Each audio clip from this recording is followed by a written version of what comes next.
ओम शांति। ओम शांति। आज की तारीख है 5 फरवरी 2025। साकार महावाक्य। बाबा कहते मीठे बच्चे, इस शरीर रूपी कपड़े को यहाँ ही छोड़ना है। इस शरीर रूपी कपड़े को यहाँ ही छोड़ना है। इसीलिए इससे ममत्व मिटा दो। इसलिए इससे ममत्व मिटा दो। कोई भी मित्र संबंधी याद ना आए। कोई भी मित्र संबंधी याद ना आए।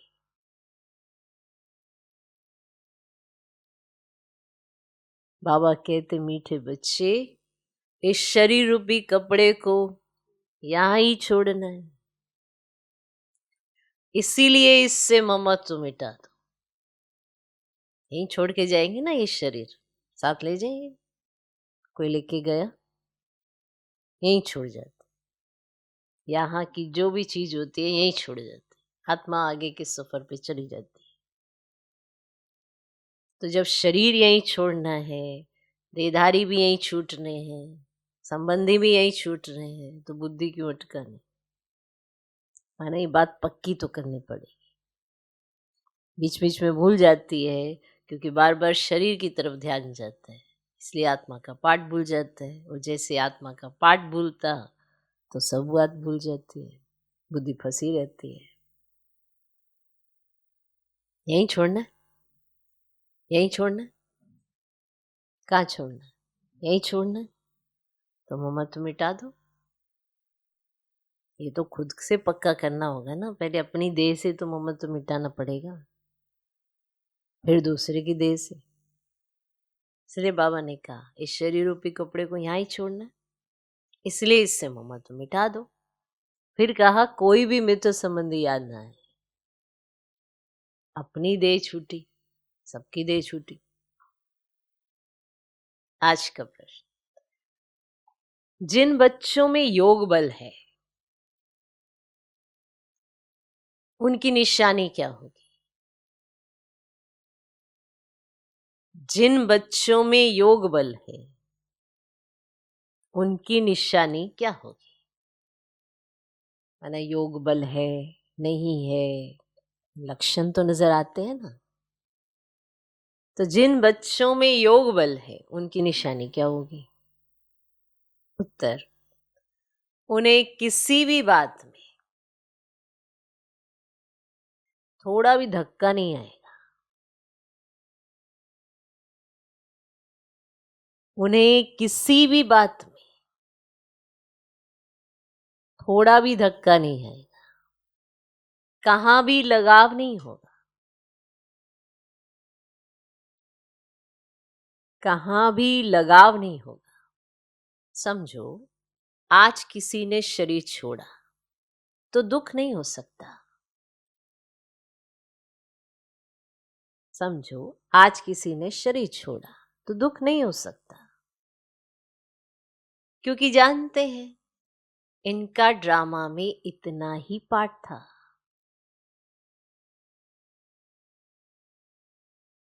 क्योंकि जानते हैं इनका ड्रामा में इतना ही पार्ट था। आत्मा एक शरीर छोड़ जाए दूसरा शरीर लेगी, तो ये पार्ट पर है ना। एक पार्ट बजाया, वहां से शरीर छोड़ा और फिर गई दूसरे पार्ट में तुरंत। अब वो आत्मा तो अगले किरदार में चली गई, उसको कोई लेना देना नहीं है, इसीलिए गायन है।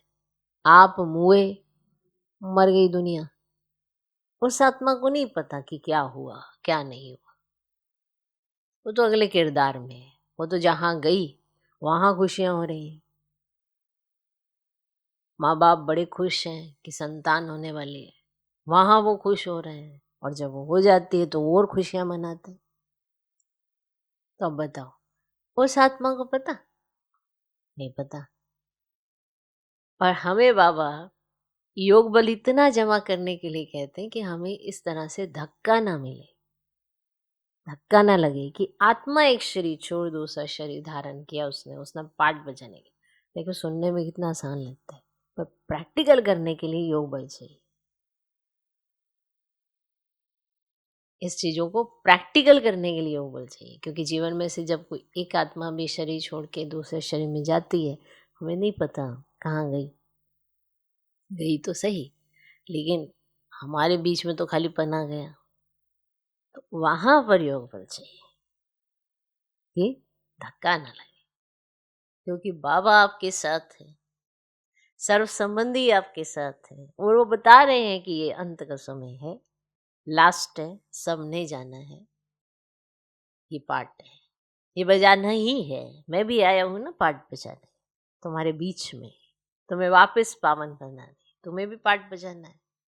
हर आत्मा किरदार बजाती है, कैसा बजाती है उसी के आधार पर उसको याद या फिर नहीं भी याद किया जाता है, लेकिन कहा तो जाता है ना कि बहुत अच्छी आत्मा, तो उसने अपने किरदार से वैसा पीछे अपना रिकॉर्ड बना दिया।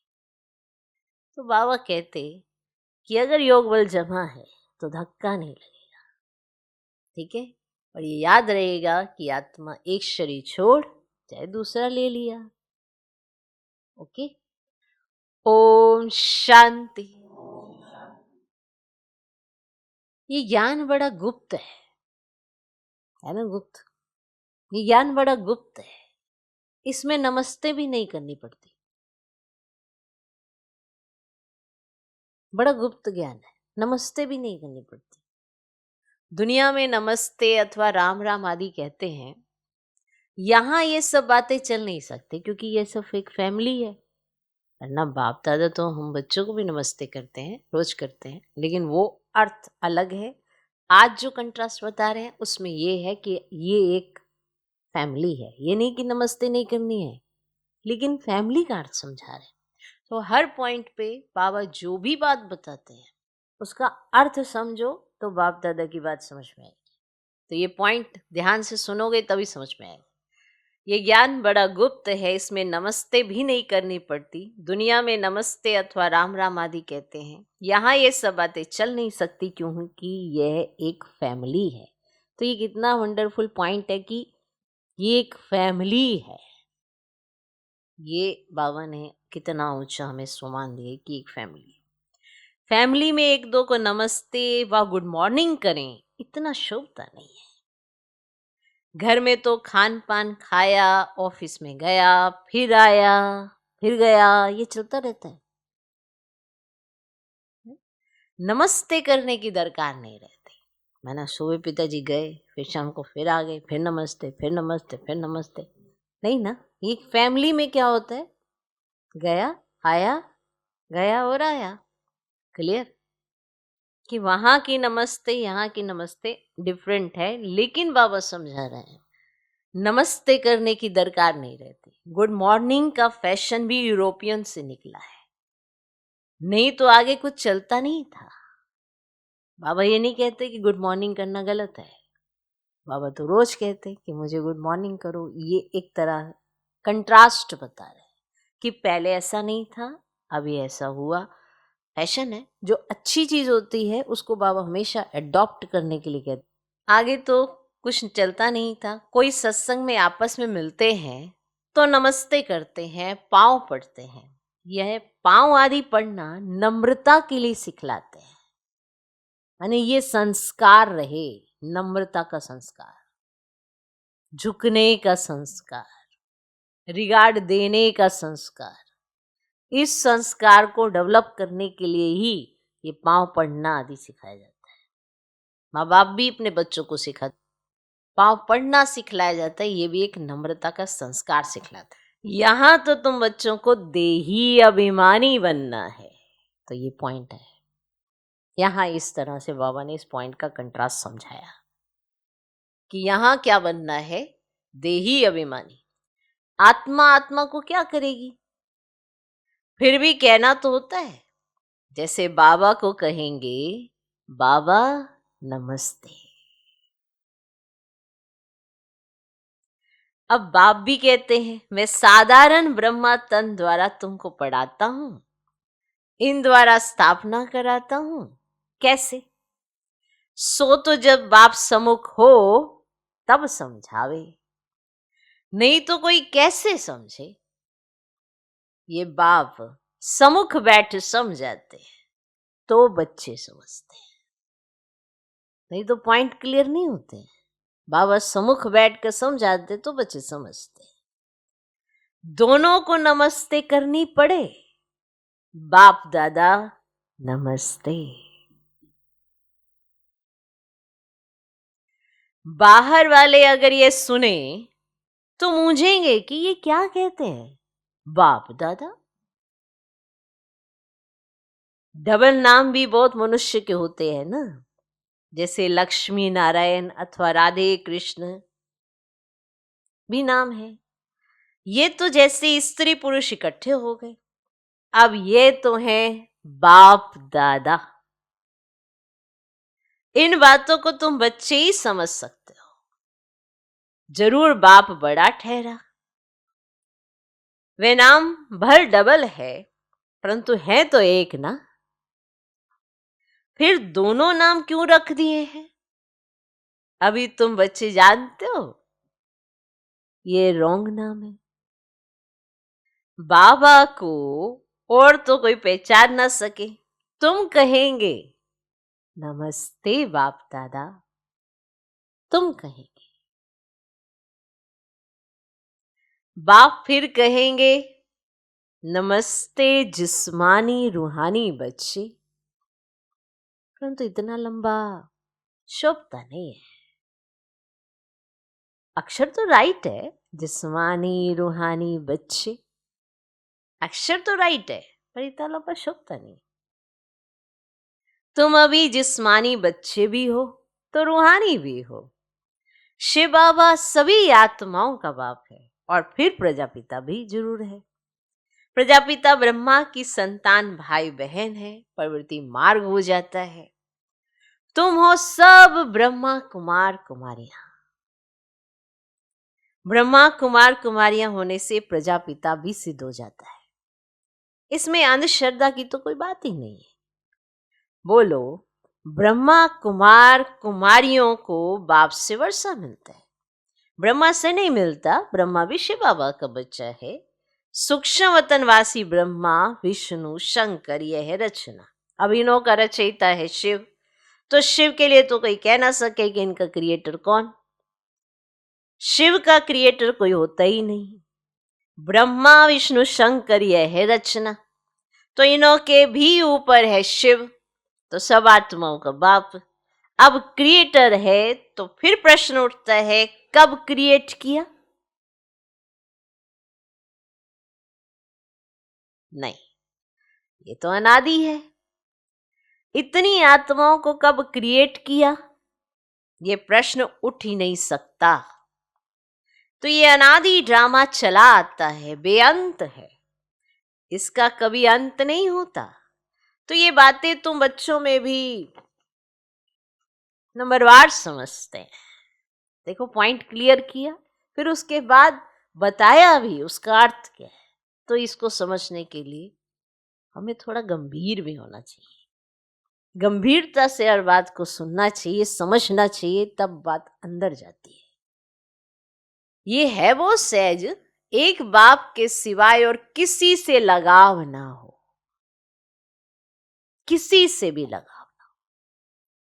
कोई भी मरे व जिए, गायन भी है, अम्मा मरे तो भी हलवा खाना। समझो, कोई भी मर जाता है, फिक्र की बात नहीं होती, क्योंकि ये ड्रामा अनादि बना हुआ है। ड्रामा अनुसार उनको इस समय जाना ही था, इसमें कर ही क्या सकते हैं। जरा भी दुखी होने की बात नहीं, ये है योग बल की अवस्था। लो कहता है जरा भी धक्का नहीं आना चाहिए। सब एक्टर्स हैं, अपना अपना पार्ट बजाते रहते हैं। बच्चों को ज्ञान मिला हुआ है, तो हम इस पॉइंट से कितनी सहजता से, योग बल से उस सिचुएशन को क्रॉस कर पाते हैं। वरना एक ही सवाल, क्यों हुआ हमारे साथ, भगवान ने ऐसा क्यों कर दिया, भगवान को ऐसा नहीं करना चाहिए था। भगवान नहीं करता, हर एक का पार्ट है। कितने समय तक का है ये उस आत्मा को भी नहीं पता, और बाप थोड़ा जानते हैं कि हाँ भी तुम्हारा कितने समय का पार्ट है। बाबा तो चाहते हैं कि हर एक का पार्ट ये अच्छे से अच्छा बजे। अब ज्ञान मार्ग में भी आत्माएं शरीर छोड़ती है, तो बाबा चाहेंगे कि आत्मा शरीर छोड़ के इतने समय तक पुरुषार्थहीन हो जाए? नहीं चाहेंगे। तो बाबा थोड़ा किसी को मृत्यु दे रहे हैं। तो ये ज्ञान है। अब ये ज्ञान आ गया कि बाबा ने ऐसा नहीं किया है। हर एक का पार्ट है, क्योंकि हर एक एक्टर्स हैं, वो पार्ट बजा रहे हैं, हम भी पार्ट बजा रहे हैं। तो बच्चों को ज्ञान मिला हुआ है। बाप से कहते हैं, हे परम पिता परमात्मा आकर हमको ले जाओ। कहते हैं ना आत्माएं, इतने सब शरीरों का विनाश करा, इस सब आत्माओं को साथ में ले जाना, ये तो बहुत भारी काम हुआ। यहाँ कोई एक मरता है तो 12 मास रोते रहते हैं। बाप तो इतनी सारी ढेर आत्माओं को ले जाएंगे, सबके शरीर यहाँ छूट जाएंगे। बच्चे जानते हैं महाभारत लड़ाई लगती है तो मच्छरों सदृश जाते रहते हैं। नेचुरल कैलेमिटीज भी आने की है, ये सारी दुनिया बदलती है। अभी देखो इंग्लैंड, रशिया आदि कितने बड़े बड़े हैं।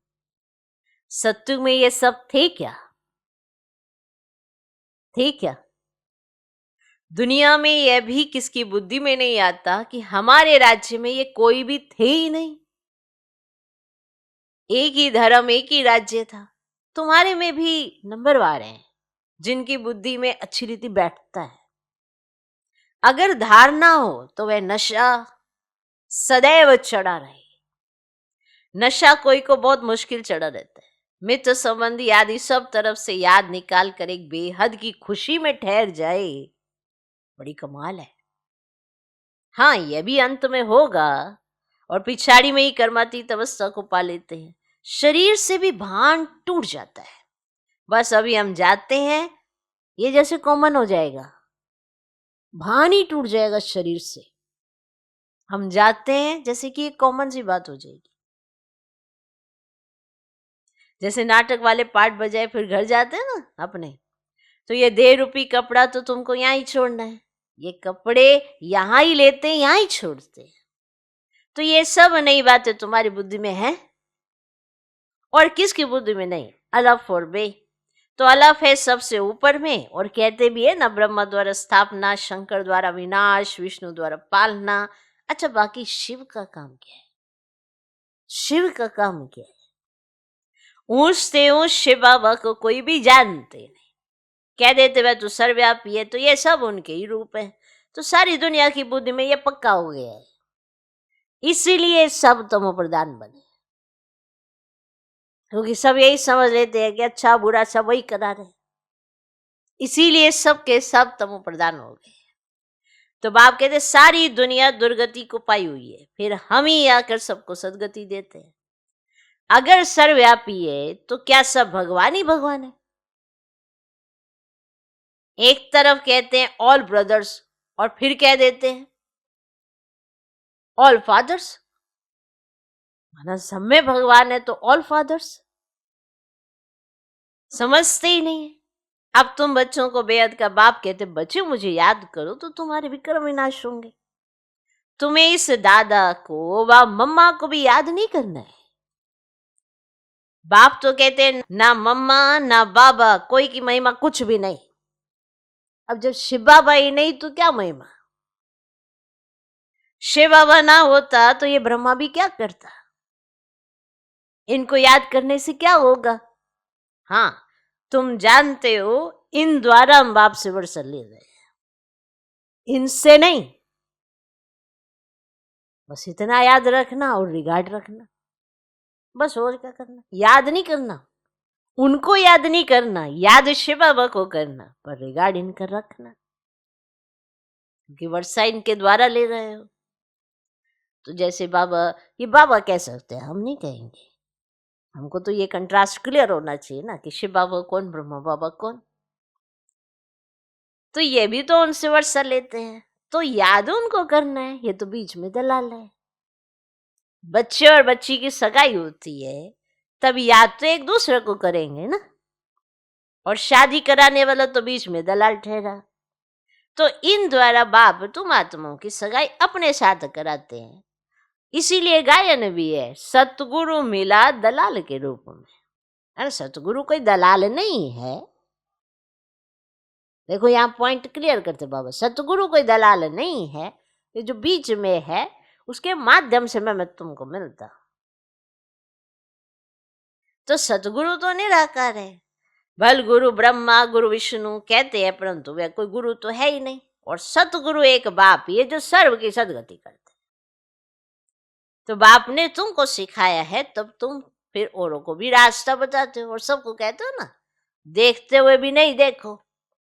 बुद्धि शिव बाबा से लगी रहे। इन आंखों से जो कुछ देखते हो कब्र दाखिल होना है, याद एक बाप को करना है, ना कि इनको। तो बुद्धि कहती है इनसे थोड़ा ही वर्षा मिलेगा, वर्षा तो बाप से मिलना है, तो जाना भी बाप के पास है। स्टूडेंट को थोड़ा याद करेंगे, है ना, स्टूडेंट टीचर को याद करेंगे ना। तो स्कूल में जो तीखे बच्चे होते हैं वह फिर औरों को भी उठाने की कोशिश करते हैं। जो इंटेलिजेंट होते हैं वो देखते हैं, अरे इसको ये समझ नहीं आ रहा, तुरंत उसको समझा देते हैं, कोशिश करते। तो बाप भी कहते हैं एक दो को ऊंचा उठाने की कोशिश करो, परंतु तकदीर में नहीं है तो पुरुषार्थ भी नहीं करते, थोड़े में ही राजी हो जाते हैं। अब समझाना चाहिए, प्रदर्शनी में बहुत आते हैं, बहुतों को समझाने से उन्नति बहुत होती है। निमंत्रण देकर मंगाते हैं तो बड़े बड़े समझदार आदमी आते हैं, बिगर निमंत्रण से तो कई प्रकार के लोग आ जाते हैं, क्या क्या उल्टा सुल्टा बकते रहते हैं। आएंगे प्रदर्शनी में और बिना निमंत्रण किया ना, तो उनको लगता है चलो जाओ उनमें विघन डाल के आते हैं, तो उल्टा सुल्टा बकते रहते हैं। रॉयल मनुष्यों की चाल चलन भी तो रॉयल होती है, रॉयल आदमी रॉयल्टी से अंदर घुसेंगे, चलन में भी बहुत फर्क रहता है। उनमें चलने की बोलने की कोई फजीलत नहीं रहती, और मेले में तो सभी प्रकार के आ जाते हैं, किसको मना नहीं किया जाता है। इसीलिए कहाँ भी प्रदर्शनी में निमंत्रण कार्ड पर मंगाएंगे तो रॉयल अच्छे अच्छे लोग आएंगे, फिर वे औरों को भी जाकर सुनाएंगे। कभी फीमेल्स का प्रोग्राम रखो तो सिर्फ फीमेल्स ही आकर देखें, क्योंकि कहाँ कहाँ फीमेल्स बहुत पर्दा नशीन होती है, समय की बात है तो ऐसे ही होता था। तो बाबा कहते फीमेल्स का ही प्रोग्राम रखो कि वही आए, उसमें एंट्री भाइयों की कभी हो ही ना, तो सिर्फ फीमेल्स का ही प्रोग्राम हो, मेल कोई भी ना आए। और बाबा ने समझाया, पहले पहले तुमको ये समझाना है कि शिव बाबा निराकार है, शिव बाबा और प्रजापिता ब्रह्मा दोनों बाबा हुए, है ना, दोनों एक रस तो हो ना सके, तो दोनों बाबाओं से वर्षा मिले। वर्षा दादे का या बाप का मिलेगा, और दादे की मिल्कियत पर हक लगता है, पर कैसा भी कपूत बच्चा होगा ना तो भी दादे का वर्षा मिल जाएगा, क्योंकि वर्षा है, हक लगता है उसका, तो उसको वर्षा मिल जाएगा, कैसा भी कपूत होगा। तो ये यहाँ का कायदा है, और समझते भी है, इनको पैसे मिलने से ना समझ में आता है कि ये कपूत है, इसको पैसा देंगे तो ये 1 वर्ष के अंदर ही उड़ा देंगे। लेकिन गवर्नमेंट के लॉ ऐसे हैं जो देना पड़ता है, तो गवर्नमेंट कुछ कर नहीं सकती है। बाबा तो अनुभवी है। एक राजा का बच्चा था, 1 करोड़ रुपया 12 मास में खत्म कर दिया। उस समय का 1 करोड़ रुपया उसने 12 मास के अंदर ही खत्म कर दिया। ऐसे भी होते हैं। शिव बाबा तो नहीं कहेंगे कि हमने देखा है, ये तो ब्रह्मा बाबा बता रहे हैं ना कि मैंने देखा है, एक राजा का ऐसा बच्चा था, उसने ऐसे पैसे उड़ाए थे। तो ये कौन कह रहा है? ये तो ब्रह्मा बाबा अपना अनुभव बता रहे हैं ना, बीच में कैसा होता है। कि प्रॉपर्टी तो उसको मिल गई तो उस 1 वर्ष के अंदर खत्म कर दी। तो ये दादा कहते हैं, माना ब्रह्मा बाबा कहते हैं, हमने बहुत ऐसे मिसाल देखे हैं, ये दुनिया तो बड़ी गंदी है, ये है ही पुरानी दुनिया, पुराना घर, और पुराने घर को हमेशा तोड़ना होता है। इन लक्ष्मी के राजाई घर देखो कैसे फर्स्ट क्लास है। अभी तुम बाप द्वारा समझ रहे हो, तुम भी नर से नारायण बनते हो, तो ये है ही सत्यनारायण की कथा, तो ये भी तुम बच्चे ही समझते हो, और तुम्हारे में भी पूरे फ्लावर्स अभी बने नहीं है। अब इसमें रॉयल्टी बड़ी अच्छी चाहिए, तुम उन्नति को दिन प्रतिदिन पाते रहते हो, फ्लावर्स बनते जाते हो। तुम बच्चे प्यार से कहते हो बाप दादा, क्या कहते हो? बाप दादा। तो ये भी तुम्हारी नई भाषा है जो मनुष्यों की समझ में नहीं आ सकती। समझो बाबा कहाँ भी जाए तो बच्चे कहेंगे बाप दादा नमस्ते, ऐसे कहेंगे ना। अब बाबा कहीं जाते हैं तो ऐसे बोलेंगे तो ना कि बाप दादा नमस्ते, तो बाप रिस्पॉन्ड देंगे रूहानी जिस्मानी बच्चों को नमस्ते, ऐसे कहना पड़े ना। कोई सुनेगा तो कहेंगे ये तो कोई नई बात है, बाप दादा इकट्ठे कैसे कहते हैं, ये बाप भी है दादा भी है। तो बाप और दादा दोनों एक कभी होते हैं क्या? नाम भी दोनों के अलग है, शिव बाबा ब्रह्मा दादा, तुम इन दोनों के बच्चे हो। तुम जानते हो इनके अंदर शिव बाबा बैठा है, हम बाप दादा के बच्चे हैं। ये भी बुद्धि में याद रहे तो खुशी का पारा चढ़ा रहे, और ड्रामा पर भी पक्का रहना है, ड्रामा पर भी पक्का रहना है। समझो, आज तो कितनी बार समझाया। और समझो कोई ने शरीर छोड़ा, जाकर दूसरा पाठ बजाएंगे। हर एक आत्मा को अविनाशी पाठ मिला हुआ है, इसमें कुछ भी ख्याल होने की दरकार नहीं। उनको दूसरा पाठ जय बजाना है, वापिस तो बुला नहीं सकते। ड्रामा है ना, इसमें रोने की कोई बात नहीं। ऐसी अवस्था वाले ही निर्मोही राजा जाकर बनते हैं। सतयुग में सब निर्मोही होते हैं। यहां कोई मरता है तो कितना रोते हैं। बाप को पा लिया तो फिर रोने की दरकार ही नहीं है। बाबा कितना अच्छा रास्ता बताते हैं, कन्याओं के लिए तो बहुत अच्छा है। बाप फालतू पैसे खर्च करे और तुम जाकर नर्क में पड़ो। इससे तो बोलो हम इन पैसों से रूहानी यूनिवर्सिटी कम हॉस्पिटल खोलेंगे। जो आपने हमारी शादी में लगाना था, हम उस धन को यूनिवर्सिटी कम हॉस्पिटल बनाएंगे। वो तो का कल्याण करेंगे तो तुम्हारा भी पुण्य हमारा भी पुण्य हो जाएगा।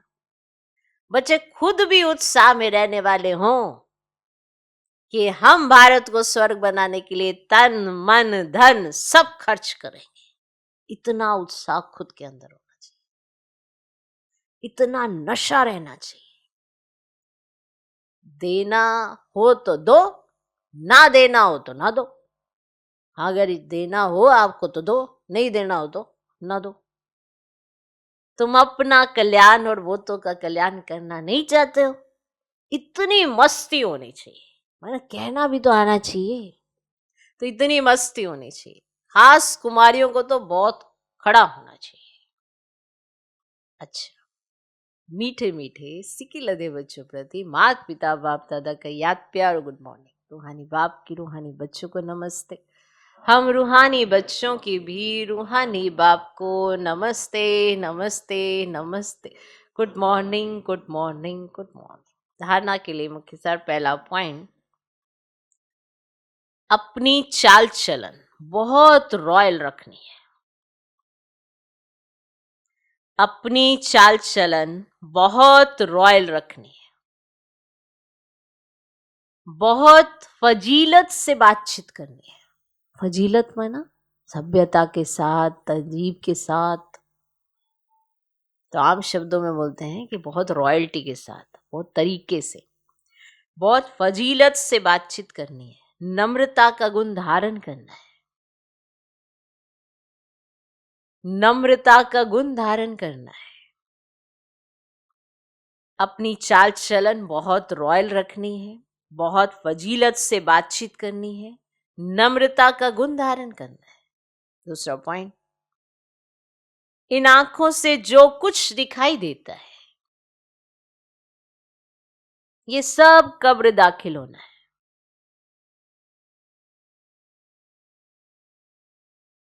इन आंखों से जो कुछ दिखाई देता है ये सब कब्र दाखिल होना है, इसलिए इसको देखते भी नहीं देखना है, इसीलिए इसको देखते भी नहीं देखना है। एक शिव बाबा को ही याद करना है, किसी देधारी को नहीं। एक शिव बाबा को ही याद करना है, किसी देधारी को नहीं।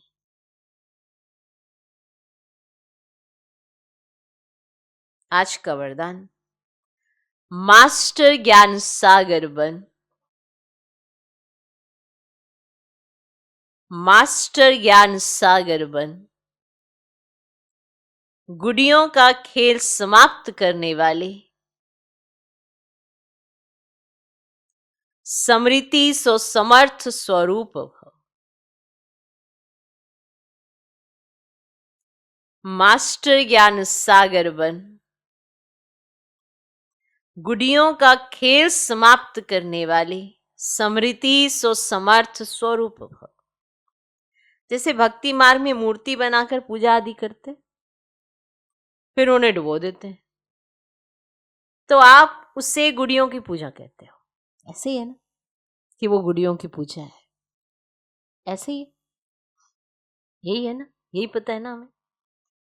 ऐसे आपके सामने भी, अब आज और ज्यादा सूक्ष्म बात सुनो, ऐसे आपके सामने भी जब कोई निर्जीव आसार बातें, ईर्ष्या, अनुमान, आवेश आदि की आती हैं, आसार बातें जिनका कोई सार नहीं है, कोई मतलब नहीं है, सब व्यर्थ है, जो ईर्ष्यावश तुम्हारे सामने भी बातें आती हैं और आप उनका विस्तार कर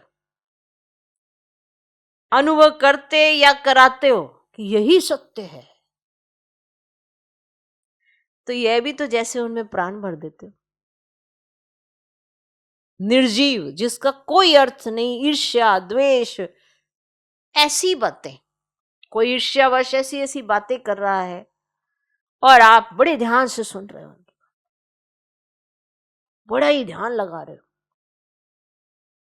अनुभव करते हो और कराते भी हो दूसरे को कि यही सत्य जो हम आपको कह रहे हैं, यही सत्य है।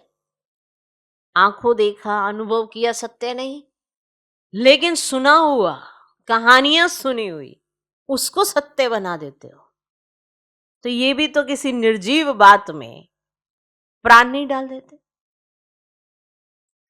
फिर उन्हें ज्ञान सागर बाप की याद से बीती सो बीती कर स्वोन्नति की लहरों में डुबोते भी हो,